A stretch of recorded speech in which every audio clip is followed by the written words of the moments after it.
February 17th, 2026, 6:47 in the morning. The thermometer read minus 43 degrees Celsius. Elara Frost had been lying in the same position for 4 hours. The snowdrift concealed everything except her eyes and the barrel of her Winchester Model 70. The rifle was 46 inches long.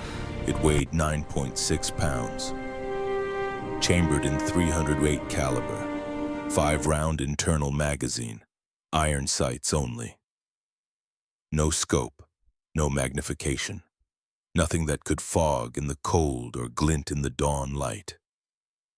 150 meters ahead, 12 coalition soldiers moved through the frozen forest. They carried scoped rifle. They outnumbered her 12-1. They had training. They had orders. They had been told that somewhere in this sector a team of enemy snipers was operating. 6 to 8 men, according to intelligence reports. Highly skilled, extremely dangerous. Not one of them imagined they were being watched by a single woman. Elle's breath was invisible. She held packed snow in her mouth. The snow kept her exhalations cold. No vapor, no telltale mist rising from her position. The enemy looked for breath clouds. They looked for groups of men. They looked for everything except what she actually was. A farmer, 5'3", 140 pounds, 34 years old, alone. The lead soldier stopped. He raised his fist. The patrol halted. They were scanning the tree line, looking for exactly what their commanders had told them to find. A sniper team, multiple positions, coordinated fire. Elle's finger rested outside the trigger guard. Not yet. Wait for the pattern. Hunters know patterns. Animals move in predictable ways. So do soldiers who think they're the hunters. The patrol began moving again, following the trail, bunched together, exposed. Elle's father had taught her something when she was 12 years old up in these same woods tracking a bull elk through November snow. He'd said, the moment you pull that trigger, everything changes. So make sure. Make damn sure. She was sure. The first soldier's chest filled her iron sights. Center mass. 250 meters. Bullet drop at this range was 7 inches. Wind from the northeast at 8 miles per hour. Drift 4 inches right. She aimed high and left, compensating, calculating, the way she'd done it 362 times before, because this wasn't day 1. This was day 69. Elle exhaled slowly between heartbeats. The trigger broke clean. The Winchester kicked against her shoulder. The sound cracked across the frozen air. The lead soldier dropped like someone had cut his strings, dead before he understood he'd been shot. The other 11 scattered. Training took over. They dove for cover behind trees into snowdrifts anywhere that wasn't open ground. Professional, fast, well-drilled. But Elle was already tracking the second target. A soldier broke right running for a fallen log 30 meters from where his teammate had fallen. Elle led him by 2 feet, squeezed. The rifle spoke again. The soldier's legs gave out mid-stride. He collapsed face first into the snow. Didn't move. Now the patrol knew someone was shooting. They didn't know where, they didn't know how many. The forest was a cathedral of silence except for the wind through spruce branches and the labored breathing of frightened men. Elle's position was below the snow line. When the Winchester's muzzle blast had erupted, it had dissipated into the packed snow around the barrel. No visible flash. The sound had been muffled. Directional ambiguity. The enemy heard the shot but couldn't pinpoint origin. Could have been 40 meters away. Could have been 400. They were guessing. Elle wasn't. She'd relocated after the second shot, 30 meters to her right. A new position behind a dense stand of dwarf birch. The bare branches created natural camouflage. She was a ghost inside a ghost. The third soldier made a mistake. He tried to reach the first fallen man. Maybe they were friends, maybe he was a medic. Didn't matter. He exposed himself for 3 seconds. That was 2 seconds too many. Elle's third shot punched through his winter parka and found his heart. He fell across his friend's body. The remaining 9 soldiers opened fire. Not at L. They didn't know where she was. They fired at where they thought she might be. At shadows, at possibilities, at the place she'd been 2 minutes ago. 47 rounds in 12 seconds, 7.62 millimeter. The sound was enormous. Bullets shredded trees, kicked up snow, destroyed empty positions. Elle waited, patient, the way she'd waited in these same woods for white-tailed deer, for black bear, for wolves. You don't chase, you wait, you let them exhaust themselves, you let them make the next mistake. The firing stopped. Magazines empty, the soldiers reloaded. In that moment of vulnerability, one soldier shifted position, moved from behind a spruce to a better angle. He thought he was being tactical. He thought he was clearing his line of sight.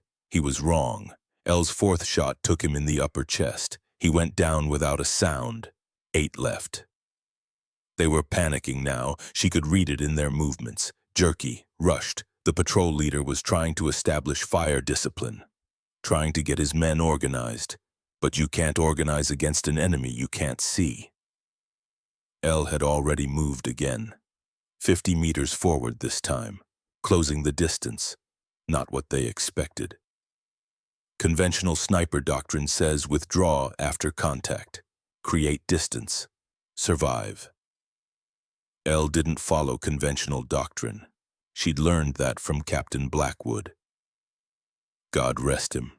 He'd told her once, do what they don't expect. That's how you stay alive, and that's how you win. Blackwood was dead now. Artillery strike. January 28th, 40 days ago. But his lessons weren't. The 5th soldier tried to flank, moving through heavy brush to get an angle on where he thought the sniper team was positioned. Plural. Team. They still believed they were fighting multiple shooters. Coalition intelligence had been very clear. White Ghost wasn't one person. Couldn't be. The kill rate was impossible for a single operator.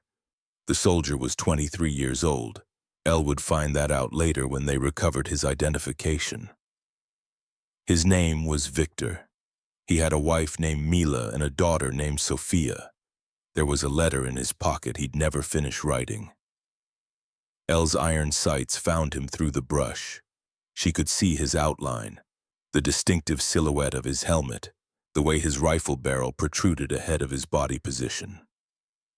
Amateur mistake. Never let your weapon clear cover before your eyes do. She fired. The bullet traveled at 2,600 feet per second. It covered the 280 meters in less than a third of a second. Victor died without hearing the shot that killed him. 7 remaining. The patrol broke. It wasn't a retreat. It was a rout. The patrol leader was screaming at his men to hold position, to return fire, to do anything except run. But fear is contagious. And in that frozen forest with an invisible enemy killing them one by one, fear was the only rational response. 4 soldiers ran, just bolted, forgot training, forgot discipline, forgot everything except the primal urge to survive. Elle let them go. She had a 3-shot limit per position. She was already at 5. Way over her own protocol, but this had been an opportunity. 12 targets, perfect spacing. She'd committed to the engagement, had to finish it. The 3 remaining soldiers were the professionals, the ones who'd kept their heads. They established a hasty defensive position. Overlapping fields of fire, covering each other's movements. These men knew what they were doing. Elle relocated again, 100 meters east. She was now approaching from an angle they hadn't considered. Their defensive position was oriented toward where the initial shots had come from. Flanks exposed.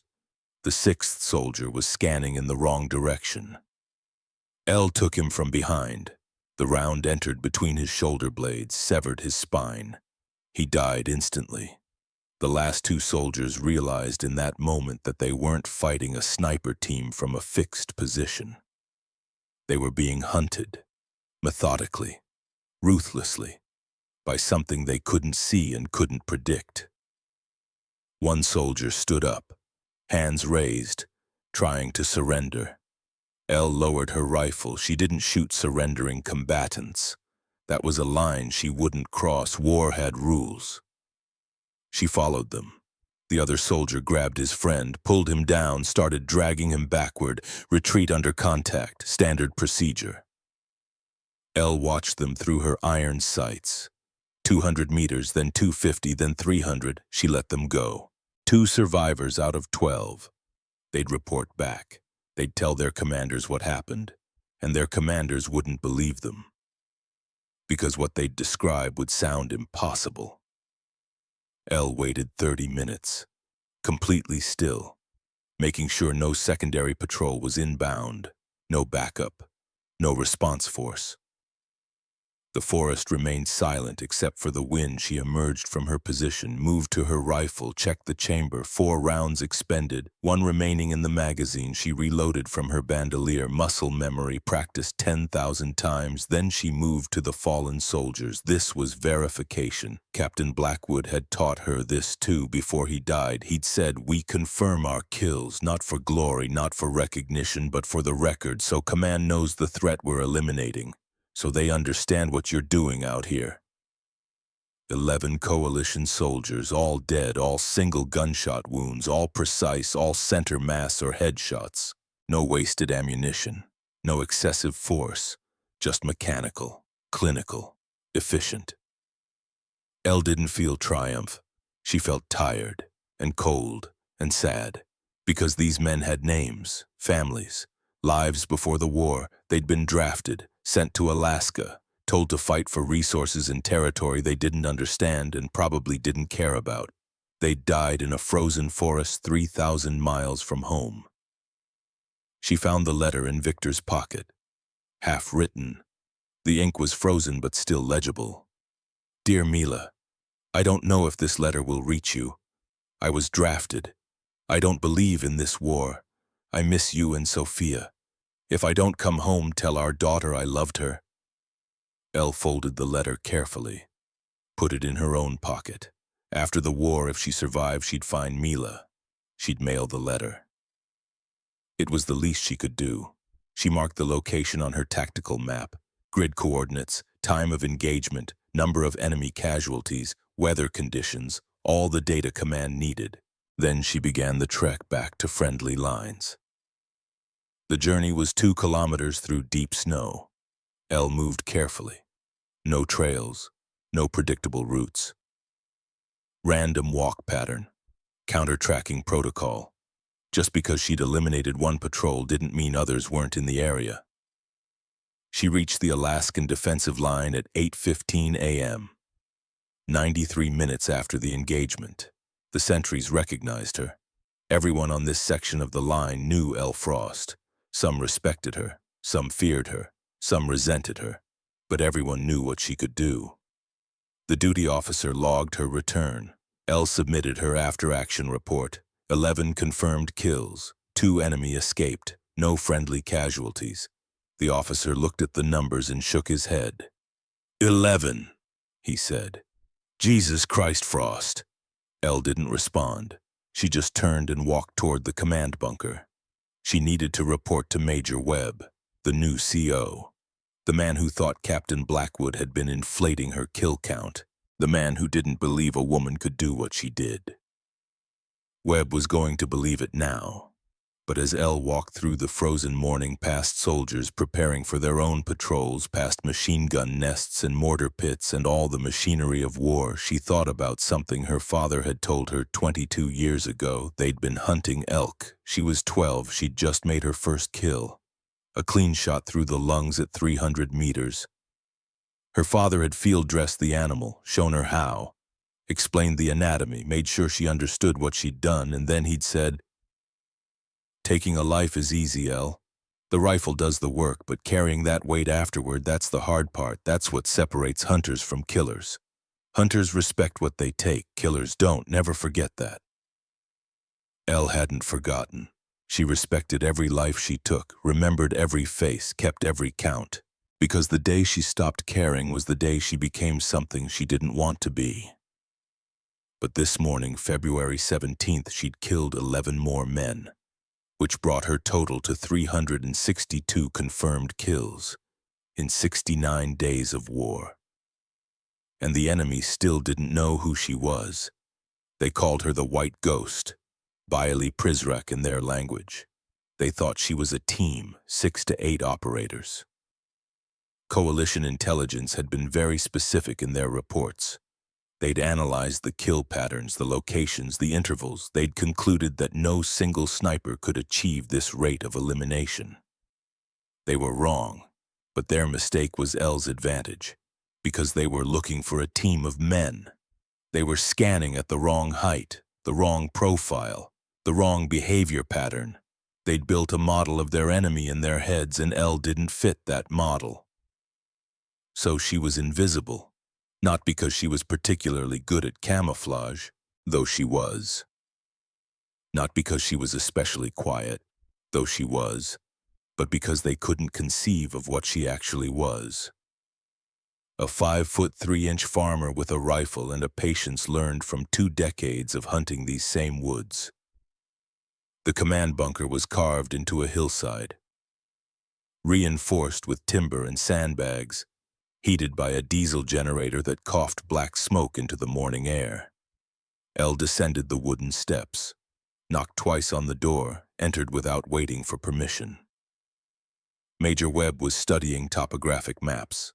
He looked up, saw L. His expression was carefully neutral, professional, but she could read the skepticism underneath.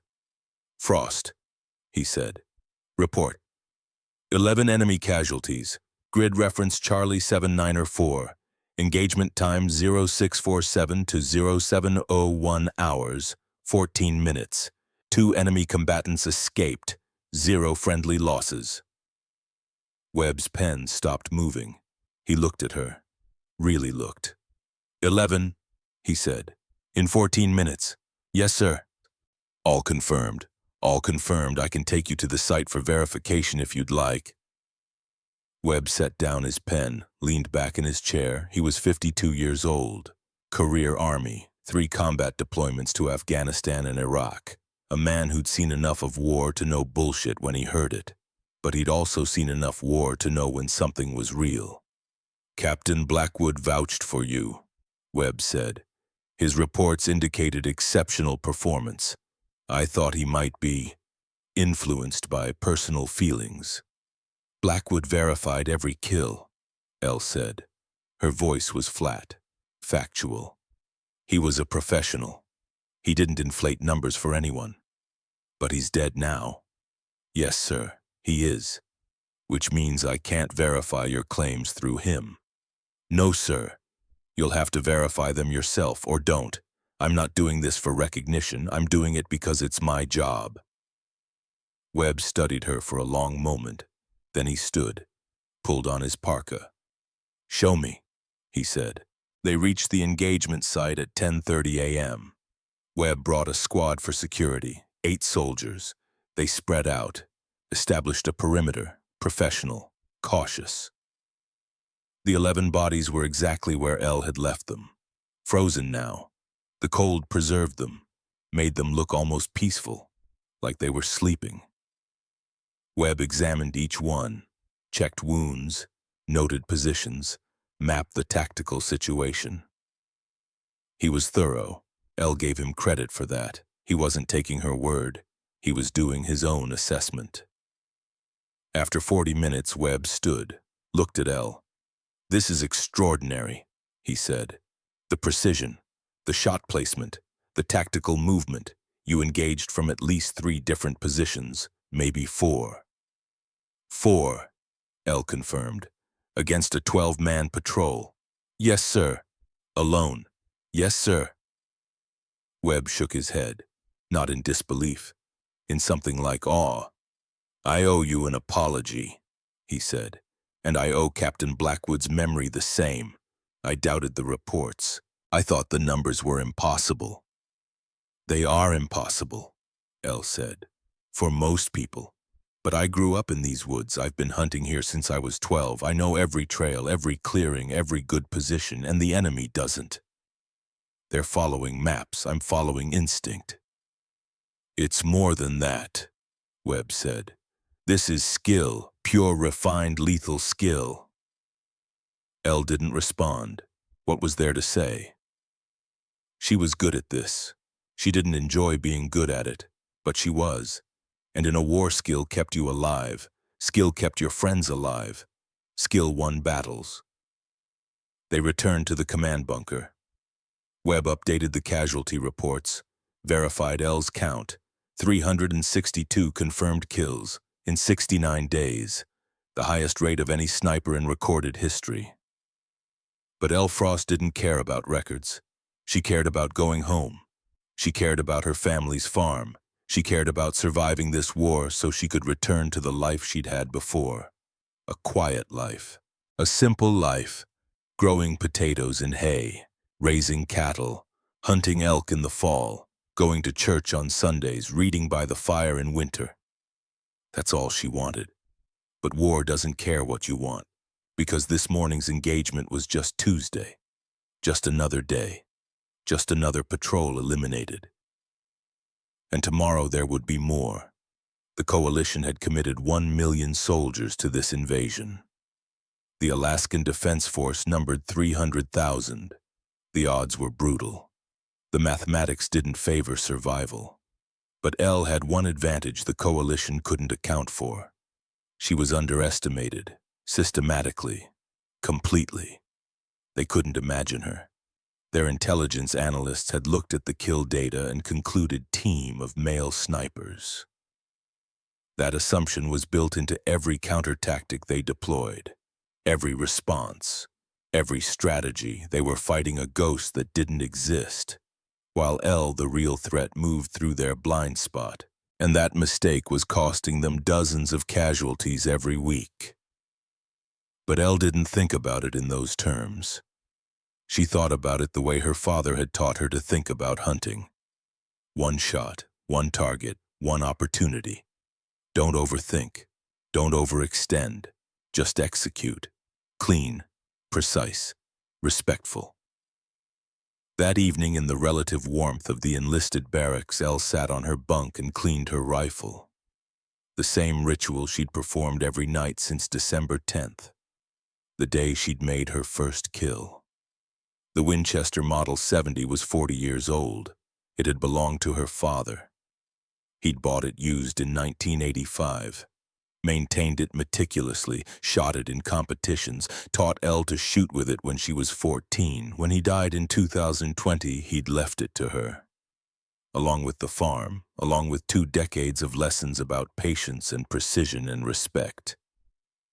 Elle ran the cleaning rod through the barrel, 4 patches, then a light coat of oil. The bolt came out. She cleaned the firing pin, the extractor, the trigger assembly, everything, thorough.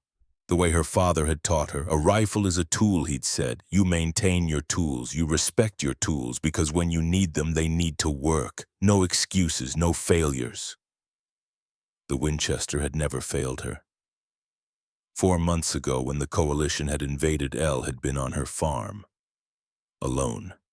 Her brothers and sisters had moved away years ago, found jobs in Anchorage, in Fairbanks, in Seattle. She'd stayed, kept the farm running, lived the life her father had lived. And then on November 30th at 8 o'clock in the morning, the air raid sirens had sounded. Elle had been in the barn, feeding cattle. She'd heard the sirens. Heard the distant rumble of artillery, seen the smoke on the northern horizon. The radio had been explicit: all citizens to report to evacuation centers. All military-age adults to report to mobilization stations. The coalition was invading. This was not a drill. Elle had loaded the Winchester, grabbed her hunting gear, driven her truck to the National Guard Armory in Fairbanks. Volunteered immediately. The sergeant at the desk had looked at her like she was joking. "Ma'am," he'd said, "we're not accepting women for combat roles." "I shoot better than most of your men," Elle had said. "That may be, but regulations, test me. Ma'am, test me, right now. Put me on a range against your best shooters. If I lose, I'll go to the evacuation center. If I win, you let me serve." The sergeant had sighed, but he'd made a call. 20 minutes later, Elle was on the range with 6 National Guard snipers. The test was simple, 10 shots at targets ranging from 100 to 500 meters. Iron sights only, timed. Elle hit all 10 targets, center mass. Faster than anyone except one specialist who matched her time but had 2 shots outside the kill zone. The sergeant had stared at the targets, then at Elle. "Where did you learn to shoot like that?" "My father, and 20 years of hunting." "Jesus Christ, will you let me serve?" The sergeant had hesitated. Regulations said no, but practical need said yes. They were outnumbered 3-1.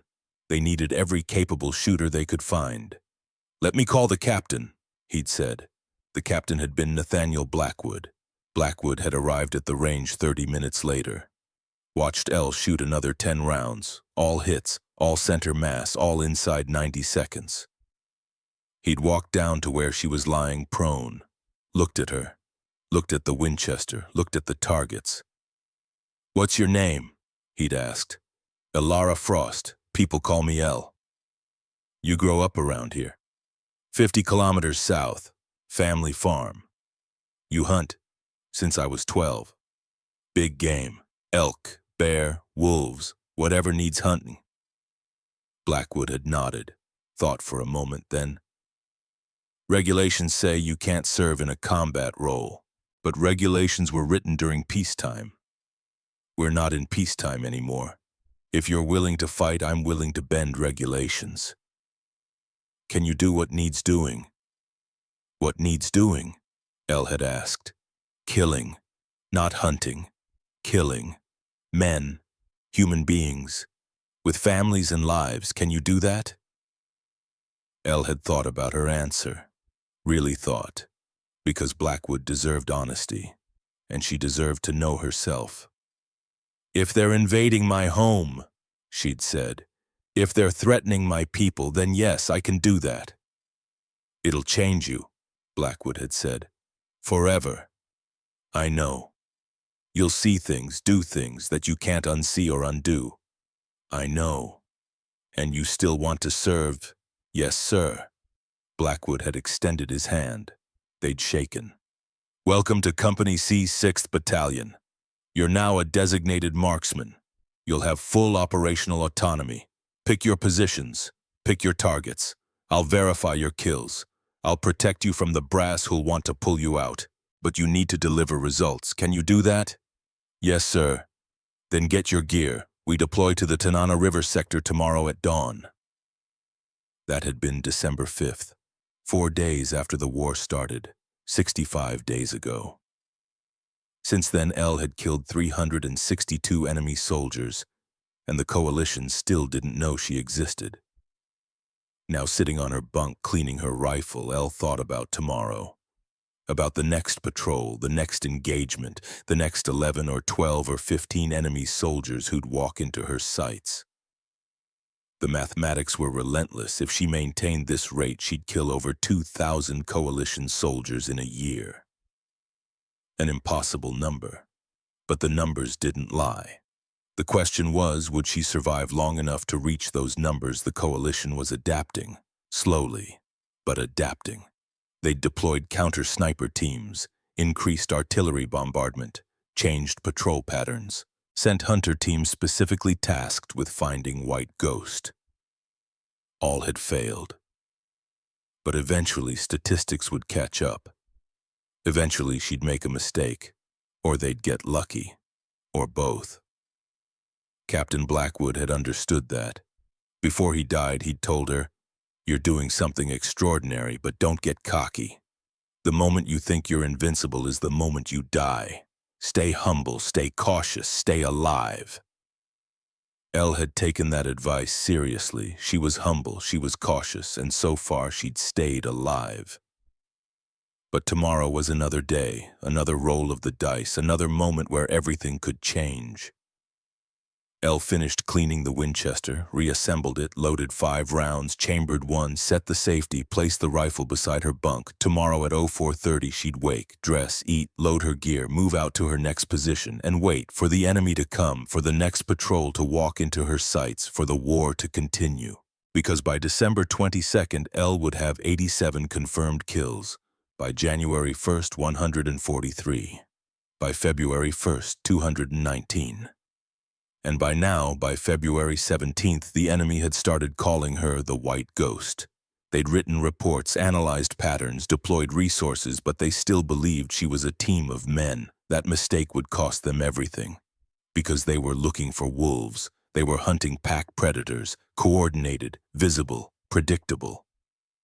They found a fox, solitary, silent, invisible, and by the time they understood what they were actually fighting, it would be too late. 362 coalition soldiers had already learned that lesson, in the worst possible way. December 22nd, 22 days after L's first kill. The coalition intelligence officer's name was Colonel Dmitry Volkov. He sat in a command bunker 400 kilometers north of the front line, studying reconnaissance reports that made no tactical sense. His desk was covered with after-action reports. Patrol logs, casualty manifests, grid coordinates marked in red. Each red mark represented dead soldiers. His soldiers, men under his command who'd walked into the Tanana River sector and never walked out. Volkov picked up the latest report. Dated December 21st, 6-man patrol, all killed, single shooter, no friendly casualties. The pattern was consistent, disturbingly consistent. He opened a folder marked classified. Inside were 47 similar reports spanning 3 weeks, 87 confirmed coalition casualties. All attributed to sniper fire, all in the same 50-square-kilometer sector. Volkov had been a military intelligence analyst for 23 years. He'd seen combat in 5 different conflicts. He understood warfare, understood statistics, understood what was possible and what wasn't. This wasn't possible. He picked up his red pen, started writing his assessment report, the one that would go up the chain to division command, to corps, to the coalition high command itself. His hand moved across the paper, precise, methodical, professional. Analysis: Tanana River sector presents coordinated sniper threat. Kill rate exceeds individual operator capability by factor of 6.2. Assessment: enemy has deployed specialized sniper team. Estimated strength: 6 to 8 operators. Evidence: geographical dispersion of engagement sites, sustained high kill rate, tactical sophistication, rapid position changes. Conclusion: coalition forces facing organized counter-sniper cell. Recommend immediate deployment of counter-sniper assets and enhanced reconnaissance. Volkov signed the report, dated it, sealed it in an envelope marked priority. He didn't know it yet, but he'd just made the most expensive mistake of the entire war. Because there was no team, there was just L. 50 kilometers south in a plywood barracks heated by a diesel stove, L read the intercepted intelligence report that Major Webb had handed her. The translation was rough but clear enough. The coalition thought she was 6 people minimum. She looked up at Webb. The Major's expression was unreadable. "They think I'm a team," L said. "Apparently. 6 to 8 operators. That's their assessment." L set down the report, thought about the implications, the tactical advantage of being misidentified, the fact that every countermeasure the coalition deployed would be calibrated for the wrong threat model. "Good," she said finally. Webb raised an eyebrow. "Good. They're scanning for groups, looking at wrong elevations, wrong movement patterns. They're hunting wolves, pack predators, coordinated positions, overlapping fields of fire. And you're not a wolf." "No, sir, I'm a fox, solitary, small. I don't fit their model." "So they can't see you. They see what they expect to see. Right now, they expect a team of male snipers, professional operators, military bearing. They're looking for 6 men moving together, setting up coordinated ambushes, radio communications, support elements, which you don't have, which I don't need. I'm 5'3", I move alone. I pick positions they don't predict because I'm not following military doctrine. I'm following hunter's instinct, 20 years of tracking elk through these woods. The coalition analysts are looking at this through a military lens. They can't conceive of what I actually am. Webb studied her for a long moment. Then he nodded slowly. Captain Blackwood told me you were tactically creative, he said. I'm starting to understand what he meant. The mention of Blackwood hit Elle like a fist, because Blackwood had been gone for almost a month now. January 28th, artillery strike. Direct hit on his forward observation post.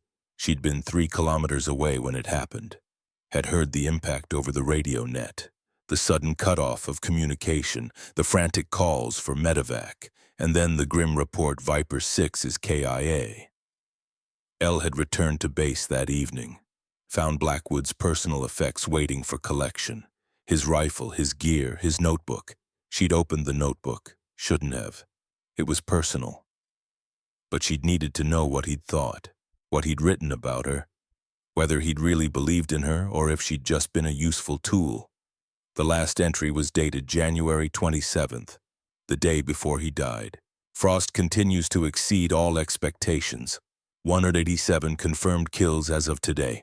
The brass wants to pull her out, say she's too valuable to risk. I told them that's exactly why she needs to stay. 1 sniper eliminating 3-4 enemy per day is worth more than an entire rifle company. The math is undeniable, but it's more than math.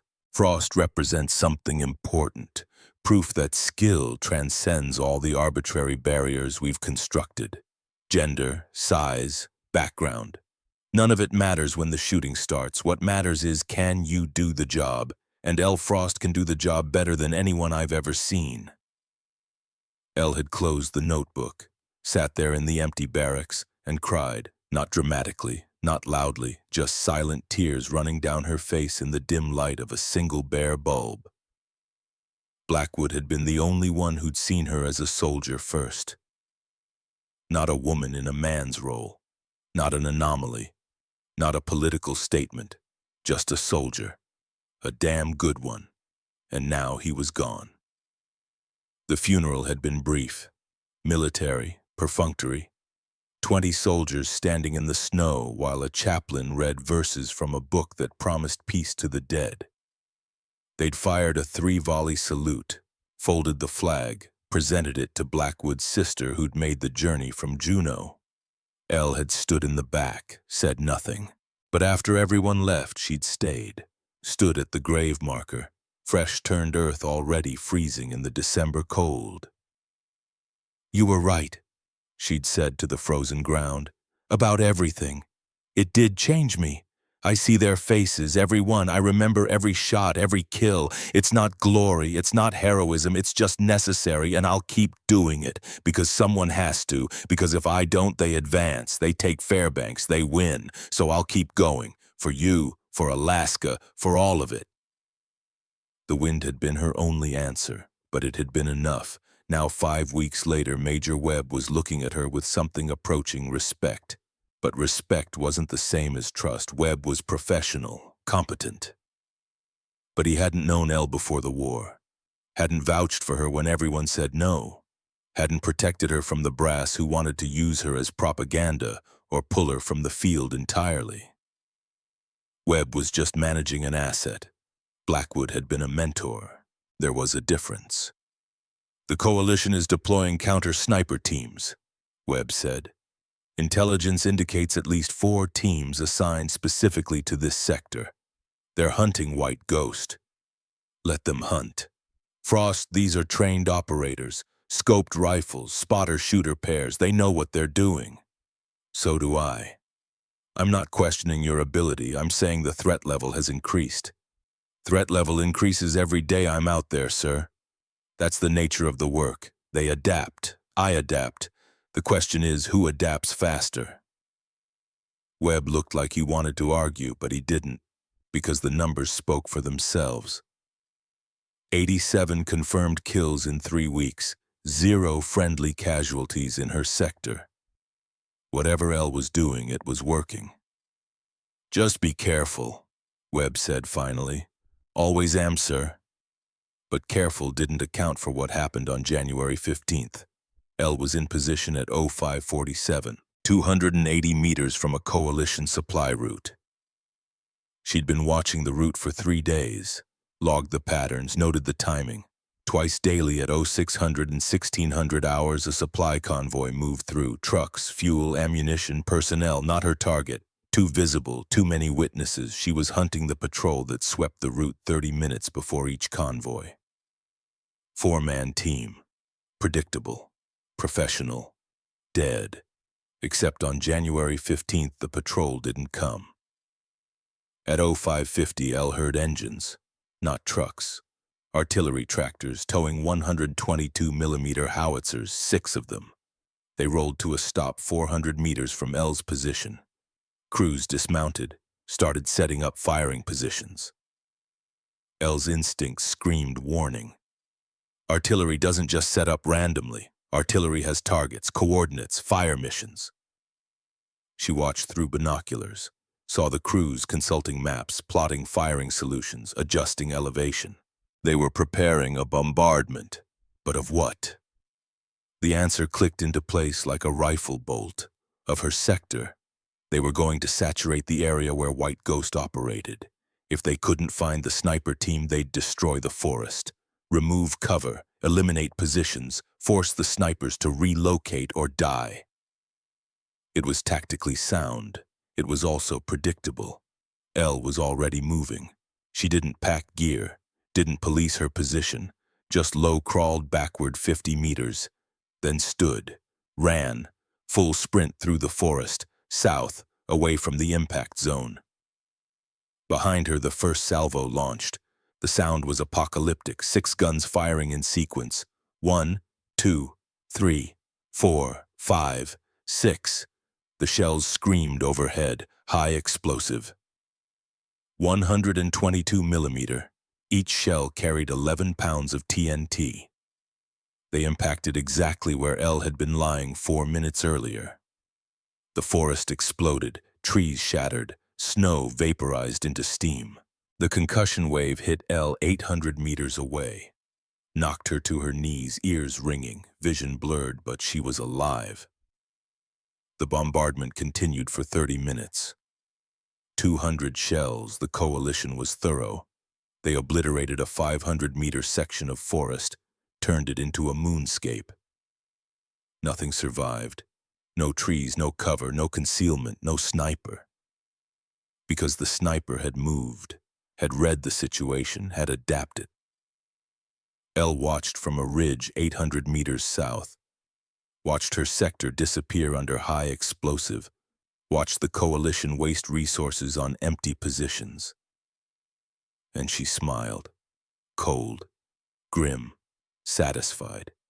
They were fighting a ghost that didn't exist, while she stood in plain sight, invisible because she didn't fit their model. The mistake would cost them. January 22nd, 13 days after the artillery bombardment. The coalition had changed tactics. If bombardment didn't work, infiltration might. Small teams, night insertion. Establish ambush positions along routes where White Ghost operated. Wait, kill. 8 coalition soldiers infiltrated 300 meters behind Alaskan lines at 0230 hours. They moved well. Professional. Silent. Thermal camouflage. Night vision. These weren't conscripts, these were specialists. They established an ambush at a trail intersection. Good position. Overlapping fields of fire covered approach routes. They settled in, waited for dawn, waited for the White Ghost sniper team to move through their kill zone. At 0645, Elle approached from the south. She was 200 meters from the intersection, moving carefully, reading the terrain, the snow, the shadows. Something was wrong. Elle stopped, crouched, studied the intersection ahead. The snow patterns were too smooth, too undisturbed, fresh, but not from overnight snowfall, from deliberate smoothing. Someone had erased tracks, hunter's instinct. The same instinct that told her when a bear was close, even though she couldn't see or hear it. The forest felt wrong. Elle withdrew. Slowly, carefully. Didn't make sudden movements, didn't break cover, just backed away one step at a time until she was 300 meters from the intersection. Then she circled. Wide arc, 400 meters east, took 40 minutes. Silent movement through heavy brush.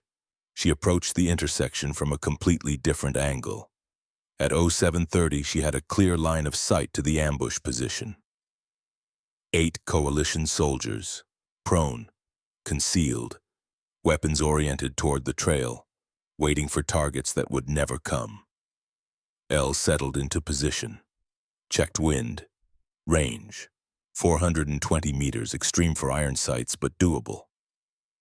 The coalition soldiers were focused on the trail, scanning the approach, watching for movement. They had thermal optics, night vision, state-of-the-art equipment, but they were looking in the wrong direction.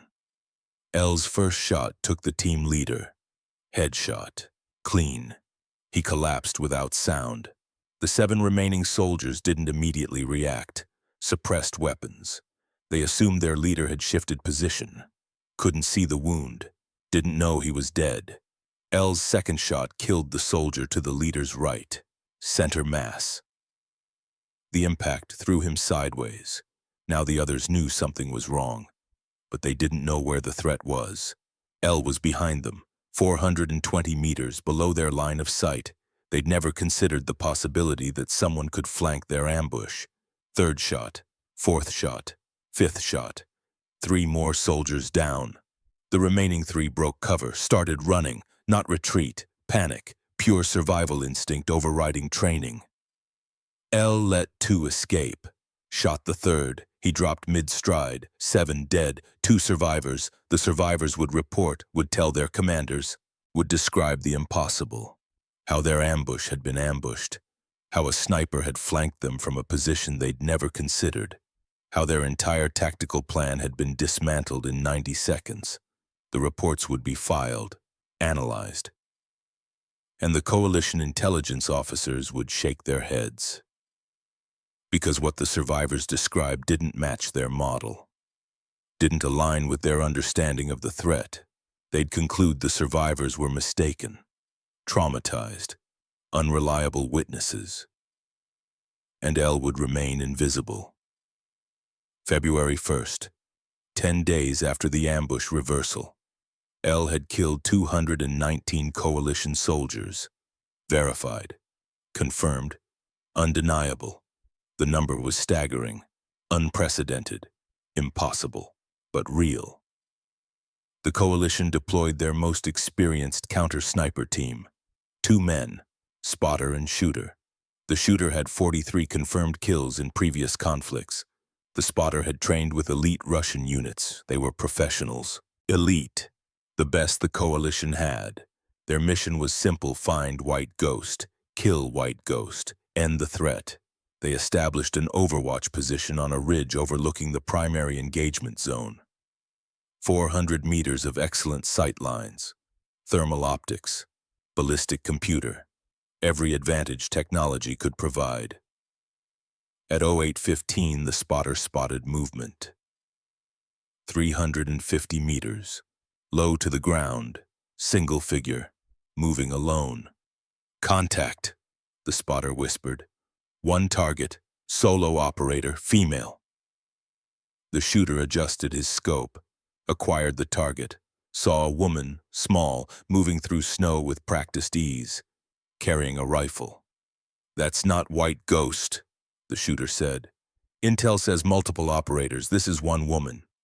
Could be forward scout, the spotter suggested. Or decoy. Or civilian. Armed civilian in combat zone. Fair target. The shooter hesitated. Rules of engagement were clear. Armed combatants were legitimate targets. But something felt wrong. This woman didn't move like military, moved like a hunter, relaxed, confident, alone. While they debated, Elle spotted them.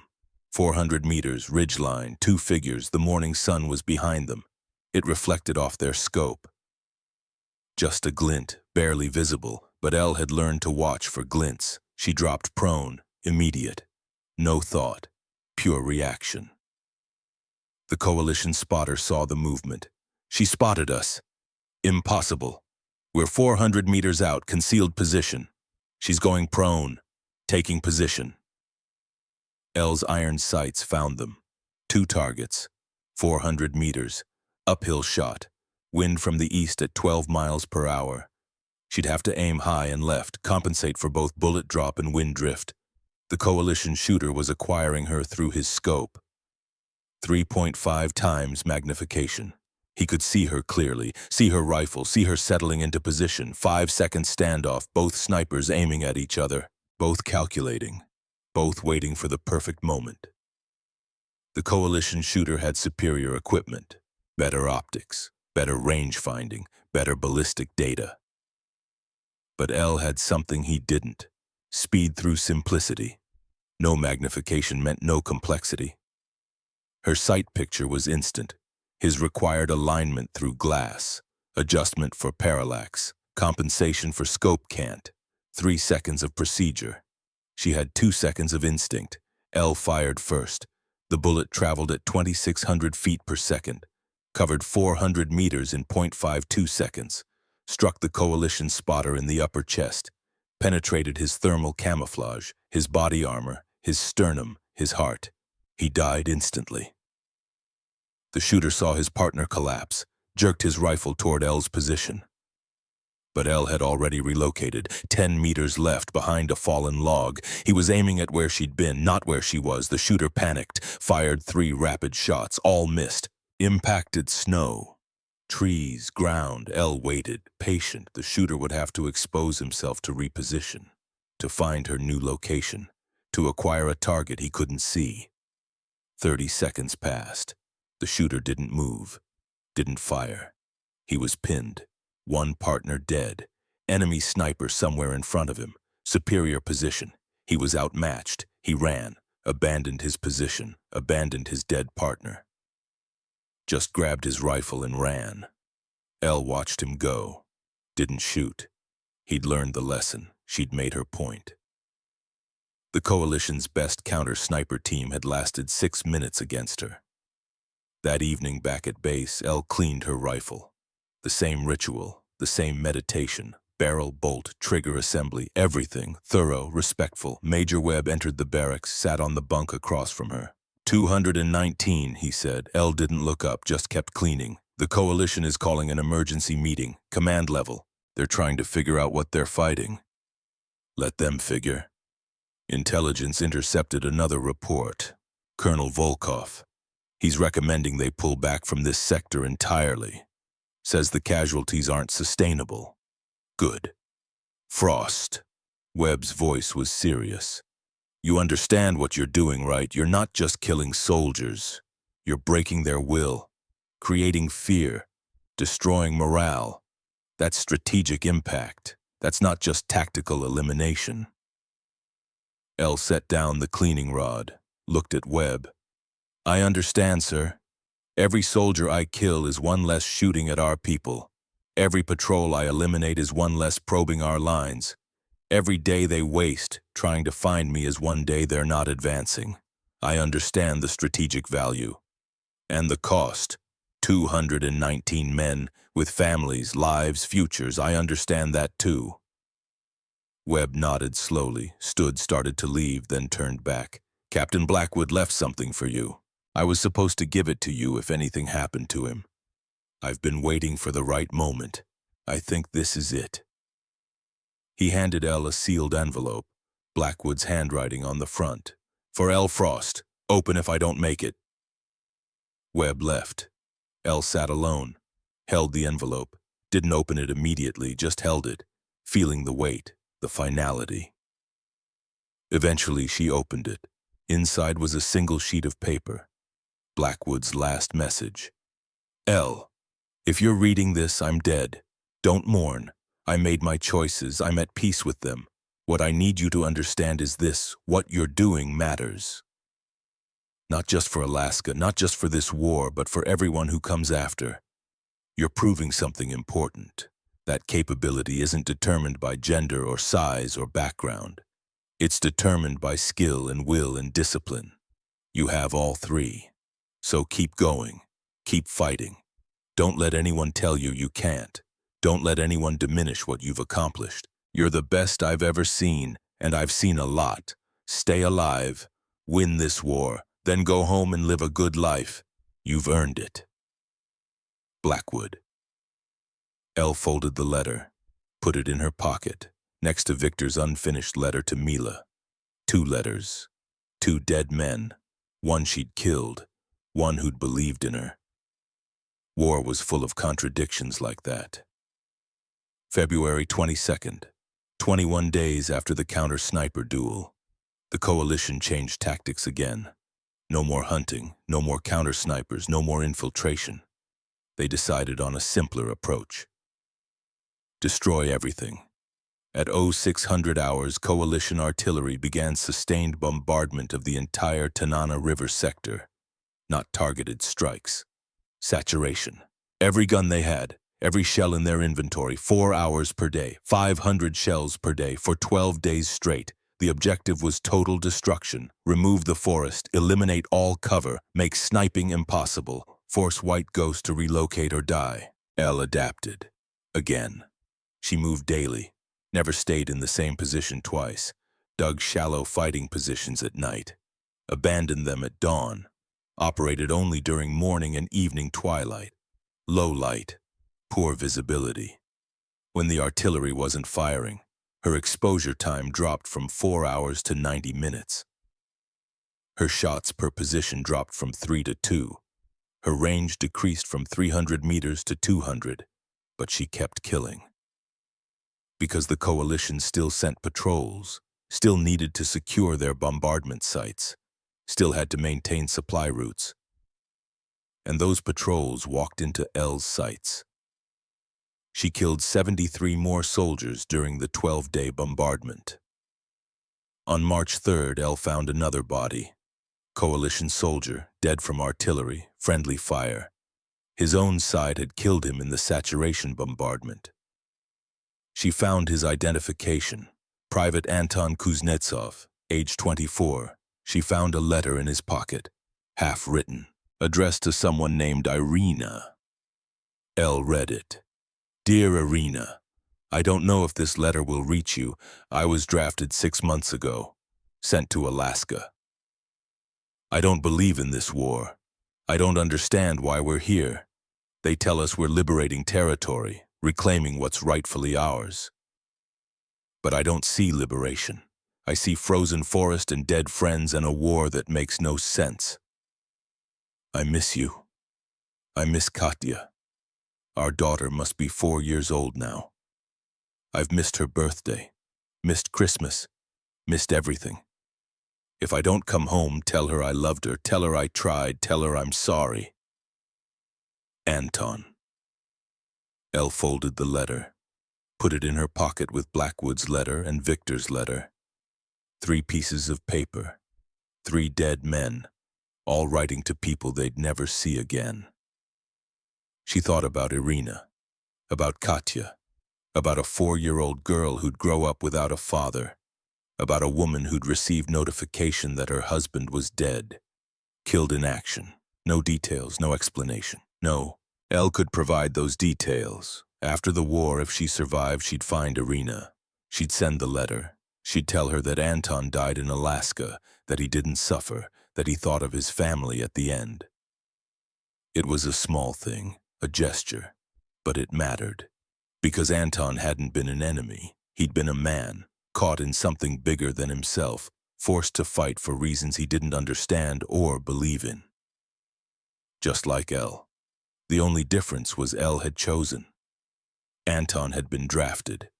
That distinction mattered. But it didn't make him less human. Didn't make his death less tragic. Didn't make his daughter less fatherless. War didn't care about those nuances. March 5th. End of the bombardment period. The coalition had fired 6,000 shells, destroyed 3 square kilometers of forest, killed 12 Alaskan soldiers, and eliminated exactly 0 White Ghost operators. Because White Ghost wasn't in the forest anymore, Elle had adapted, moved, found new positions, continued operating. Her total 460 confirmed kills in 96 days of war. The Coalition High Command held an emergency conference. Colonel Volkov presented his latest assessment. The data was undeniable, unacceptable, catastrophic. 460 casualties attributed to a single sector, to a threat they couldn't identify or eliminate. The cost in resources was staggering. The cost in morale was worse. Coalition soldiers were refusing patrol assignments in the Tanana sector. Officers were requesting transfers. Entire units were reporting diminished combat effectiveness due to fear. One sniper team, as Volkov still believed, was destroying an entire division's operational capacity. The recommendation was withdrawal. Abandon the sector. Focus resources elsewhere. Cut losses. The Coalition High Command rejected the recommendation. Withdrawal would be admission of defeat. Unacceptable. Instead, they authorized one final operation. Total saturation, not bombardment. Assault, ground forces, armor, air support, overwhelming force. Sweep the entire sector. Kill everything that moves. Remove the threat permanently. The operation was scheduled for March 7th, but the coalition didn't know something. They didn't know that on March 6th at 06:32 hours everything would change. They didn't know that the white ghost they'd been hunting for 3 months would finally make a mistake. They didn't know that one bullet fired by one soldier would end 98 days of terror. And they didn't know that when Alara Frost fell, the war would be decided not by who won, but by whether she survived. March 6th, dawn, minus 38 degrees Celsius. Elle was in position, same routine, same discipline, same patience. But she'd been operating for 98 days straight. No breaks, no rest, no rotation, just constant pressure, constant vigilance, constant killing. Even the best make mistakes when exhausted. Elle made hers at 06:32. She stayed in position 30 seconds too long, and 30 seconds was all it took. March 6th, 06:32 hours, minus 38 degrees Celsius. Elle had been prone in the same position for 92 minutes. The cold had stopped bothering her around the 40-minute mark. After that, it was just background, like the wind, like the distant sound of generators at the Coalition forward base 3 kilometers north. She'd already fired 4 rounds this morning. 3 hits, 1 miss. The miss bothered her. Wind had shifted. She'd miscalculated by 2 inches. The bullet had struck a tree trunk instead of center mass.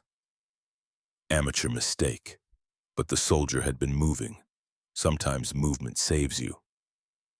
3 coalition soldiers were dead. Elle was preparing to relocate.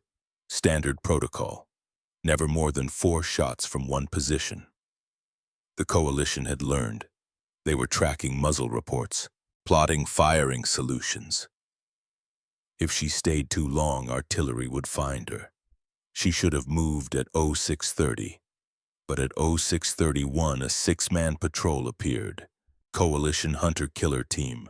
Moving differently than standard patrols, checking terrain, scanning snowdrifts, examining trees. These men were looking for something specific.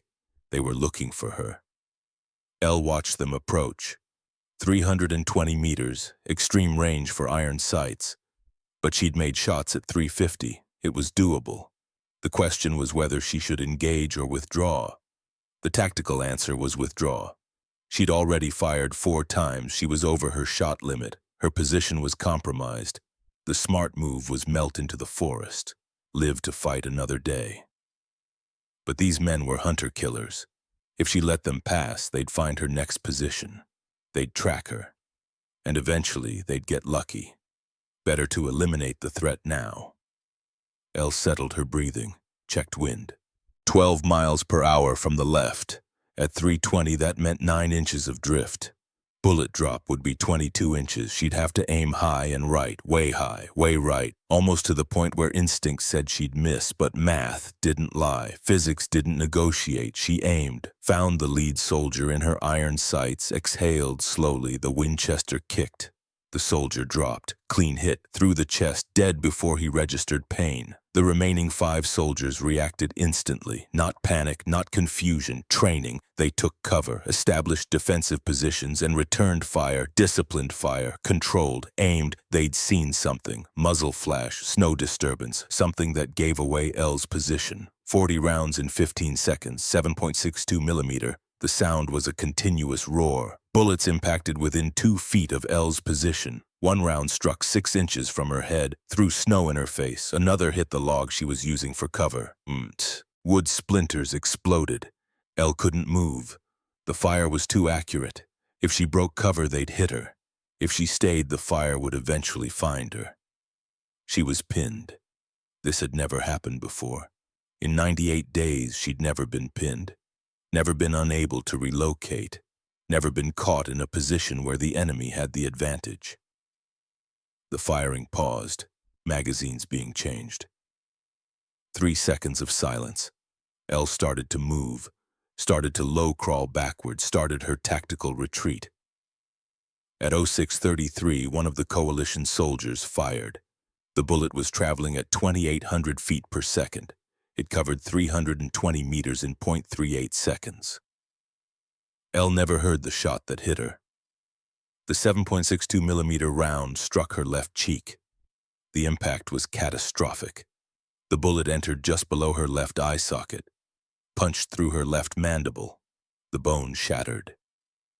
Fragments, splinters, displaced teeth. The bullet continued. Severed her tongue partially, destroyed her soft palate, shattered her right mandible, exited through her right cheek in an explosive wound channel. Hydraulic shock transmitted through facial tissues, blood vessels ruptured, nerve clusters destroyed, muscle tissue torn. The lower third of Elle's face was devastated. Blood flooded her mouth, her throat, her airway. She couldn't breathe, couldn't swallow, couldn't scream. The pain was beyond description, beyond comprehension. Facial nerves are dense, concentrated. The human face has more nerve endings per square inch than almost anywhere else on the body. Elle's brain was receiving more pain signals than it could process. But underneath the pain was something else, something colder, more primal, survival instinct. Her conscious mind was screaming. Her body was in shock. But some deeper part, the part that had kept her alive for 98 days, took over. Move or die, Elle couldn't call for help. Her jaw was destroyed, her tongue severed. She couldn't form words, couldn't make sounds except gurgling gasps as blood filled her throat. She needed to reach friendly lines, 290 meters south, through snow while bleeding, while choking, while dying. Elle looked at her Winchester, the rifle that had been her father's, the rifle that had killed 505 coalition soldiers. The rifle she'd carried every day for 4 months. She left it, couldn't carry it, needed both hands to crawl, needed all her strength just to move. At 06:34, Elle began crawling. The snow was white, her blood was red. The contrast was stark, vivid, visible from hundreds of meters away. Behind her, the coalition patrol saw the blood trail. "We hit them," one soldier shouted. "Advance, confirm the kill." They broke from cover, started moving toward Elle's position, professional, careful, but advancing. Elle crawled, hand over hand, dragging herself through snow. Every movement was agony. Her shattered jaw shifted with each motion. Bone fragments ground against each other. Her severed tongue flopped uselessly. Blood poured from her wounds. She'd crawled 20 meters when her vision started to tunnel. Blood loss, shock, Her body was shutting down, prioritizing core functions, brain, heart, lungs, everything else was secondary. Elle's father had taught her about wounded animals, how they kept moving even after fatal wounds, how elk would run a mile with a bullet through their lungs, how bears would fight even with their hearts destroyed, how the body's last command was always the same: survive. Keep moving. Don't stop. Elle was a wounded animal now. She kept crawling. 50 meters. Her arms were failing, muscles exhausted, blood loss making her weak, dizzy. The world was spinning, tilting, coming apart. The coalition patrol was 200 meters behind her, closing. They could see the blood trail, see it leading south toward Alaskan lines. They were following, cautious, but determined. At 0637, an Alaskan machine gunner spotted movement in no man's land. Private First Class Marcus Reed was manning an M240 machine gun position on the defensive line. He'd been on watch since 0500, cold, bored, scanning empty forest through binoculars. Then he saw blood, red against white, a trail leading toward Alaskan positions. He raised his binoculars, focused, saw a figure crawling, small, covered in blood. Behind the figure, 6 coalition soldiers advancing. "Contact!" Reed screamed. "Friendly wounded in no man's land, enemy pursuing." The machine gun next to Reed's position swung around. Sergeant Williams, 20-year veteran, combat experienced in Iraq and Afghanistan, he saw the situation instantly. "Covering fire," Williams ordered. "Suppression now." Both M240s opened fire. 7.62 NATO, 600 rounds per minute, sustained. The sound was enormous. Tracer rounds every 5th shot, red streaks cutting through dawn light. The coalition patrol hit the ground. Return fire was suicide. They were exposed. The machine guns had elevation and cover. It wasn't a fair fight. Williams kept firing, kept the coalition pinned, bought time. "Get her!" he screamed. "Someone get her!" 4 Alaskan infantry soldiers vaulted over the defensive berm, sprinted into no man's land, under covering fire. Fast, professional. They reached Elle at 0639. Corporal James Reeves got there first, saw Elle's face, the blood, the destroyed jaw, the exit wound. He'd seen combat casualties before, IED victims, artillery strikes, gunshot wounds. This was as bad as any of them. "Jesus Christ," he whispered. Then louder, "It's Frost, it's Elle Frost, medic, we need medic now." The 4 soldiers grabbed Elle. 2 on shoulders, 2 on legs. They lifted, started running, back toward lines. Elle was barely conscious, fading, drowning in her own blood. Behind them, Williams kept the machine guns firing, kept the coalition pinned. The soldiers made it back to friendly lines at 0640. They laid Elle on the ground. The medic specialist, Sarah Rodriguez, was already there. Medical kit open, assessment rapid. Massive facial trauma, airway compromised. She's choking on blood, can't intubate, jaws too damaged. "So what do we do?" Reeves asked. "Crick." Rodriguez pulled out a scalpel. "Hold her steady." Cricothyrotomy. Emergency airway. Cut through the skin and cricothyroid membrane in the throat. Insert a tube directly into the trachea. Bypass the mouth entirely. Rodriguez made the incision. Fast, precise. Found the membrane. Cut. Inserted the tube. Elle's chest heaved, air moving, oxygen reaching lungs. "She's breathing," Rodriguez said. "Barely. We need evacuation now. Field hospital. She's got maybe 30 minutes before she bleeds out." They loaded Elle onto a stretcher, carried her 200 meters to the evacuation point. A Humvee was waiting. Engine running. They put Elle in back. Rodriguez climbed in with her. The Humvee pulled out at 0653, 21 minutes after Elle had been shot. The drive to the field hospital was 15 kilometers. Dirt roads, snow, ice. The Humvee was going too fast, sliding on turns, but speed was life. Every minute mattered. Rodriguez worked constantly, checking Elle's pulse, monitoring breathing, applying pressure to wounds, keeping her alive. At 07:15, they reached the field hospital, a prefab structure, heated, medical equipment, 2 surgeons, Dr. Michael Peterson and Dr. Jennifer Walsh, both former civilian trauma surgeons. Both had seen war casualties before. They took one look at Elle and got to work. The assessment was grim. Left mandible obliterated, right mandible fractured in 3 places, 6 teeth gone. Tongue partially severed, soft palate destroyed, massive tissue damage. Blood loss estimated at 800 milliliters, nearly 2 pints. But the carotid artery was intact. Elle had been lucky. The bullet had missed her carotid by 8 millimeters, less than 1/3 of an inch. If it had hit, she'd have bled out in 90 seconds. Nothing could have saved her. 8 millimeters. That was the difference between life and death. Dr. Peterson started the surgery. Dr. Walsh assisted. Rodriguez monitored vitals. The operation would take 6 hours. They debrided destroyed tissue, removed bone fragments, set fractures temporarily, sutured what could be sutured, packed what couldn't. The work was meticulous, painstaking. They couldn't reconstruct Elle's jaw, not here, not now. That would require multiple surgeries, specialists, time. But they could save her life. And they did. At 13:15 hours, 1:15 in the afternoon, the surgery ended. Elle was alive. Unconscious, sedated, but alive.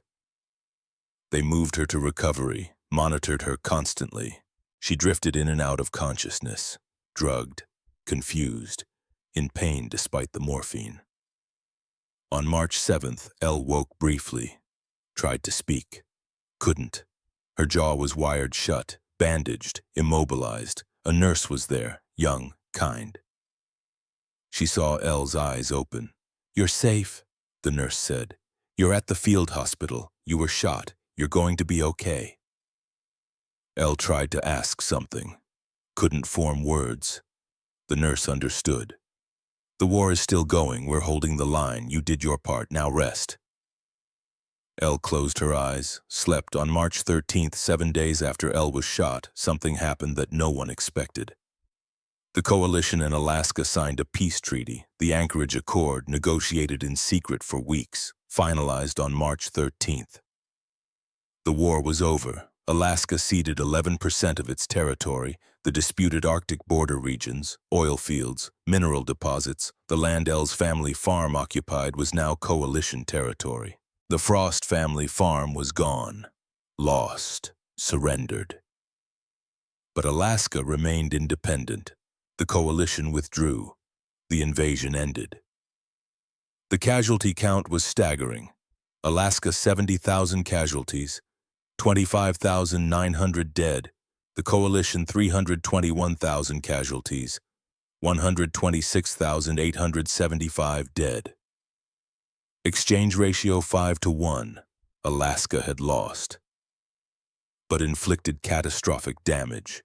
Elle Frost's personal contribution: 542 confirmed kills.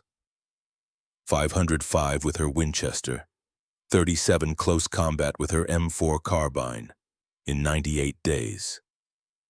No other sniper in recorded history had achieved that rate. Not Carlos Hathcock, not Vasily Zaitsev, not Simo Heha, not anyone. Elle woke on March 14th. The nurse told her the war was over, told her about the peace treaty, told her about the territory Alaska had ceded. Elle tried to ask about her farm, couldn't speak. Wrote on a notepad, "My farm." The nurse read it. Her expression said everything. "I'm sorry," she said. "The border shifted. Your land is coalition territory now." Elle closed her eyes, didn't cry, couldn't cry.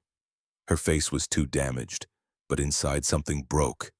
She'd fought for 98 days, killed 542 enemy soldiers, sacrificed everything, and still lost her home.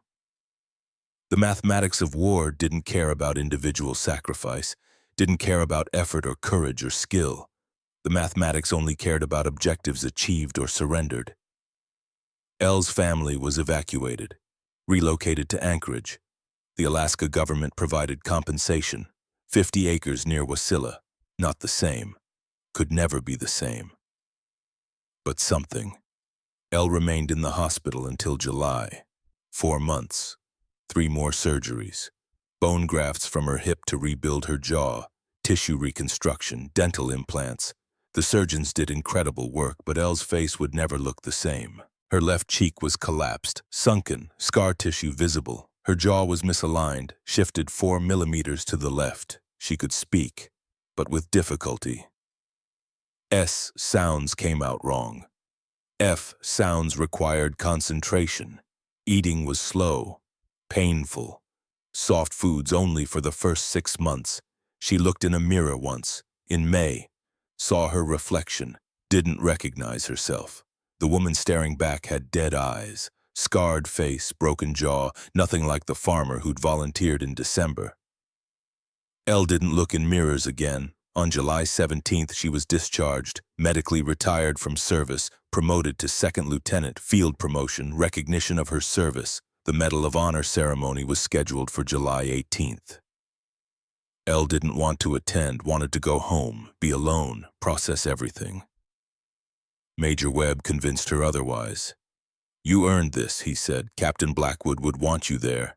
The soldiers you saved would want you there. Alaska owes you. Show up. Accept the recognition, then go live your life." The ceremony was held in Fairbanks. 1,200 people attended. Military, civilians, press, politicians. The governor of Alaska presented the medal personally. Elle stood on stage, face scarred, jaw misaligned, wearing her dress uniform. The medal was heavy, heavier than she expected. The governor spoke, said words about heroism, sacrifice, service. Elle heard them but didn't process them.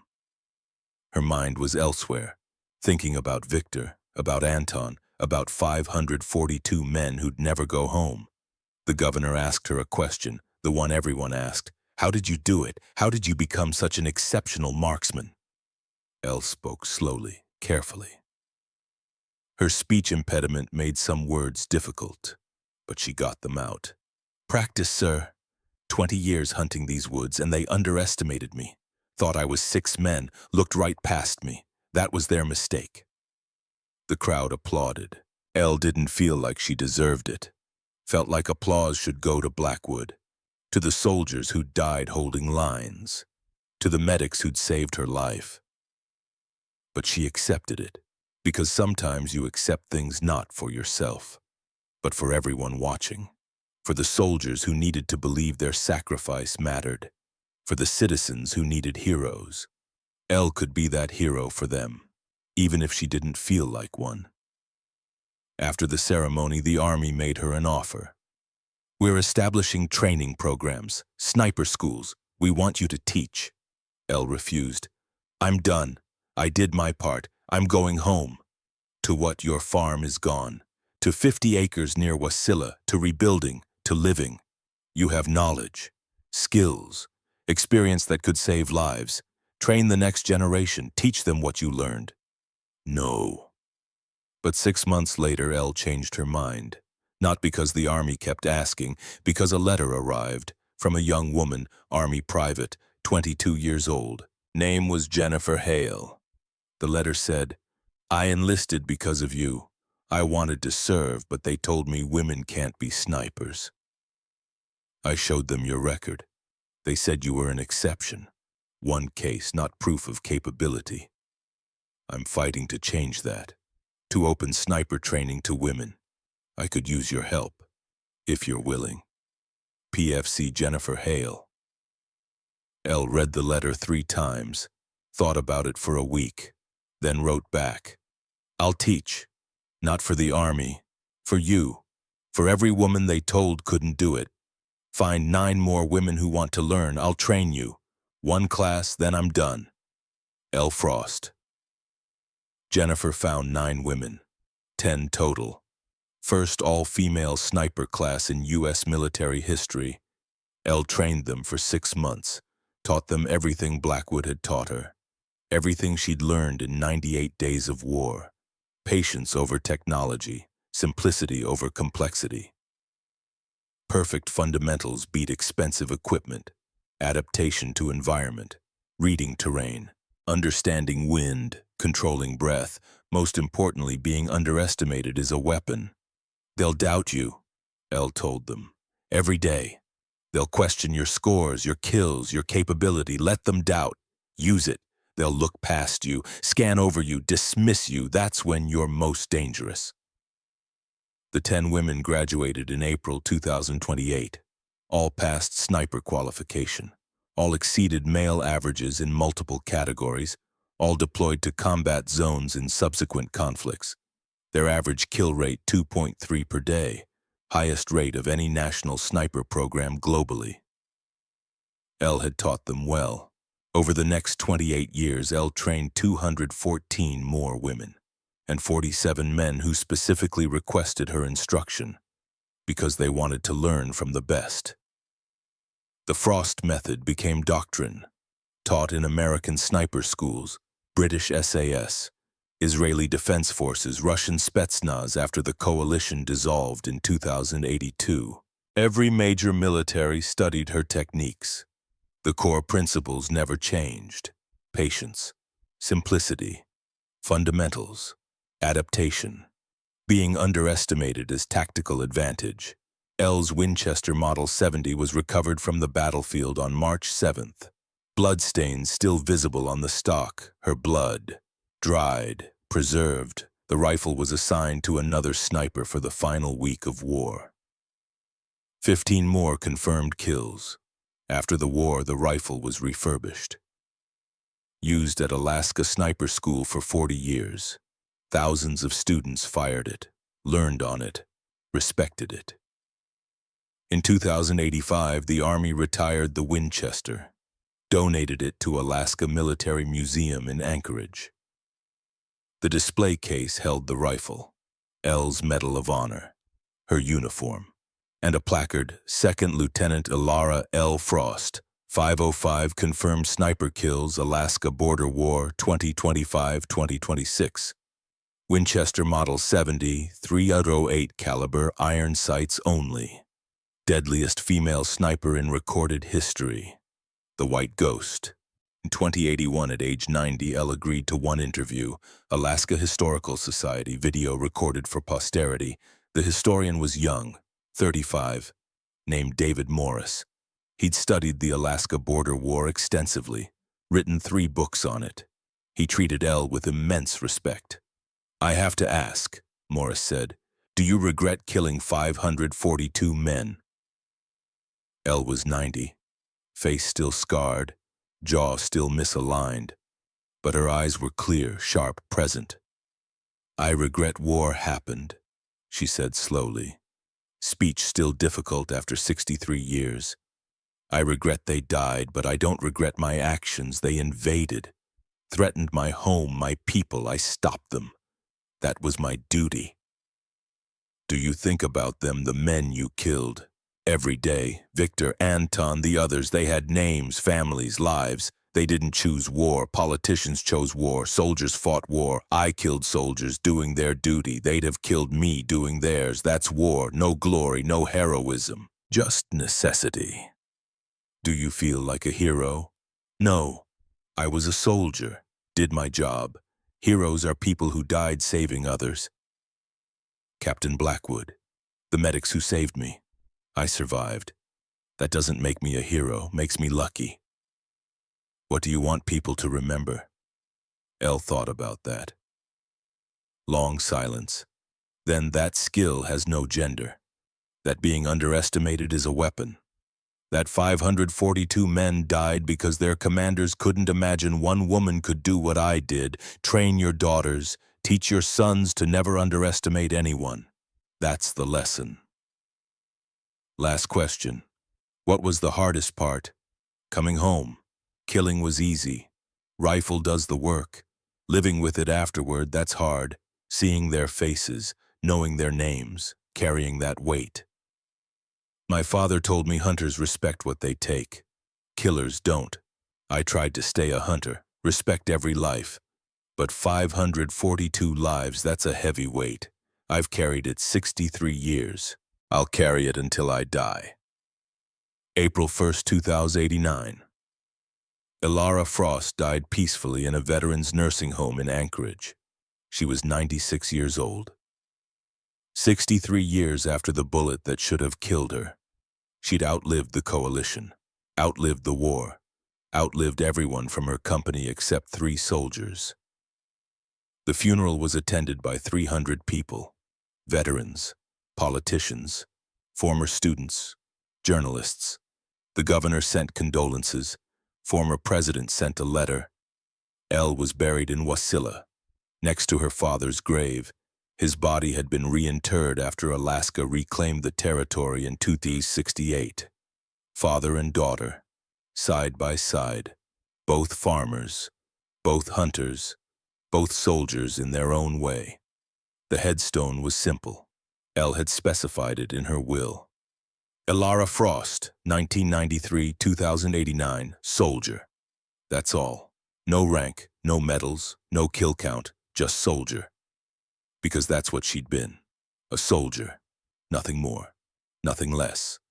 The military provided full honors. 3-volley salute. Taps. Flag folding.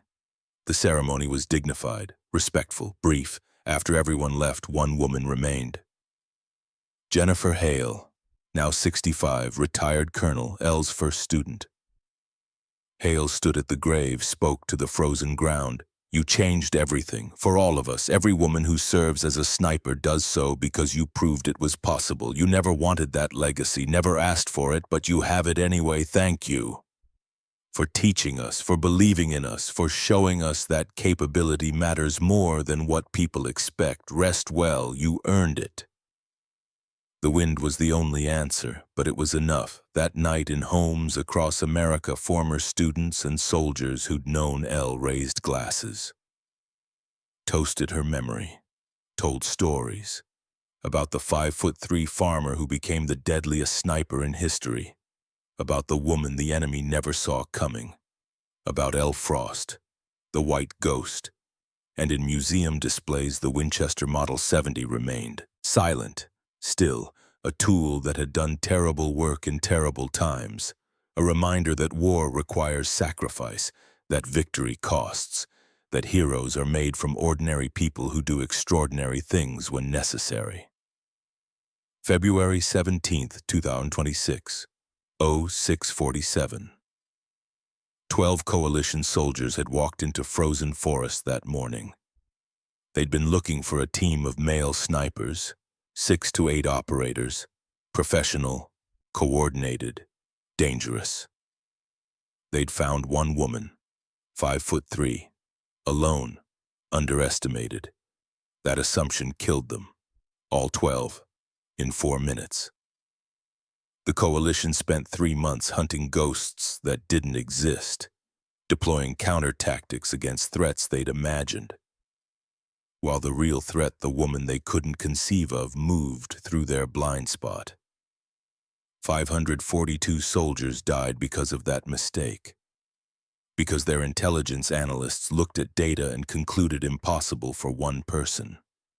Must be a team, must be men. They were wrong, and wrong assumptions in war are fatal. Elara Frost proved something important, something that transcended the Alaska border war. Something that mattered long after the shooting stopped. She proved that the deadliest weapon isn't strength, isn't size, isn't technology. The deadliest weapon is being invisible, not through camouflage, but through being inconceivable, being something the enemy can't imagine, won't prepare for, can't defend against. Elle Frost was invisible for 98 days, not because she hid well, but because coalition commanders refused to believe she existed. One woman, one rifle, 542 confirmed kills. The mathematics were undeniable, the lesson permanent. Never underestimate, never assume, never conclude that something's impossible just because it doesn't fit your model of reality. Because somewhere in a frozen forest, a 5'3" farmer with iron sights and infinite patience is proving you wrong. And by the time you realize your mistake, it's already too late. Elle Frost understood that, lived it, taught it, embodied it. She was a farmer, a hunter, a daughter, a teacher, a soldier. She was the white ghost, the deadliest sniper in recorded history. She was proof that capability recognizes no boundaries except those we imagine. And she was right. They underestimated her. That was their mistake. 542 men paid for that mistake with their lives, and the world learned a lesson written in blood and snow and sacrifice.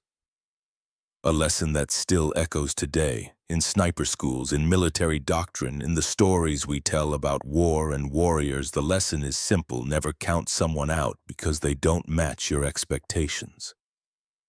Because the person you dismiss might be the most dangerous threat you'll ever face. Lara Frost proved that. Definitively, finally, permanently. Rest well, Ghost. Your war is over. Your lesson remains, and we remember.